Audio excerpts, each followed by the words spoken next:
Hello বন্ধুরা, কেমন আছো সকলে? আশা করি সকলে ভালো আছো।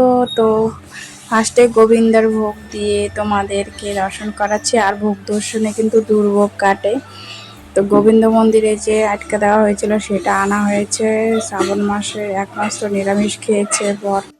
তো প্রত্যেক বছরে কিন্তু শ্রাবণ মাস পর এক মাস নিরামিষ খায়, আর তার লাস্টের দিন মানে গোবিন্দ মন্দিরে ভোগ দেওয়া হয়, সেটা এনে খাওয়া হয় দুপুরবেলা। আর রাত্রেবেলা হয় মাছ। তো রাত্রেবেলা বর মাছ এনে মাছটা ফ্রাই করে নিচ্ছে, আর আমি এখানে থোড়টা ভালো করে বেছে নিচ্ছি। তো অনেক দিন পরে এই থোড়টা বানাবো, আর থোড় আমার খেতে একদম মানে ভালোই লাগে, কিন্তু করতে ইচ্ছা হয় না কারণ আমি এটা বানাতেও পারি না। কিন্তু আজকে বানিয়েছিলাম, খুব সুন্দর হয়েছিল খেতে।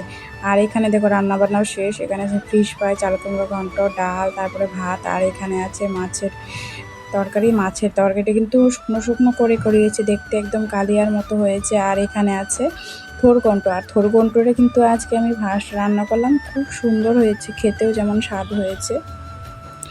তারপর এটা ছিল তারপরের দিনের ভিডিও। তো আমি আমার একটা ফ্রেন্ডের সাথে চলে গিয়েছিলাম একটু মলে। তো মলে কিছু কালেকশন দেখতে গিয়েছিলাম, কীরকম কালেকশন এসেছে। তো এখানে কিন্তু খুব সুন্দর সুন্দর কালেকশন এসেছিলো, দেখো। তো কিছু কালেকশন তোমাদের দেখাচ্ছি। আর এখানে আমরা কিন্তু সবটা ঘুরে ঘুরে দেখছিলাম। আর এখানে ফ্লাওয়ারগুলো এত ভালো লাগে, কি আর বলবো, দেখলে কিনতে ইচ্ছা করে। তারপরে এখানে চলে গিয়েছিলাম তো চিপস এগুলো দোকানে, তারপর অল্প একটু চিপস নিয়ে এসে পড়েছিলাম। তারপর আমরা এখন কিন্তু যাচ্ছি মনসা পূজা প্রসাদ খেতে। আর আমাদের যেহেতু পাড়াতেই পুজোটা হয়েছিল, আর আমাদের কিন্তু 3-4 জায়গায় নেমন্তন্ন ছিল, কিন্তু আমরা শুধু একটাতে গিয়েছিলাম। তো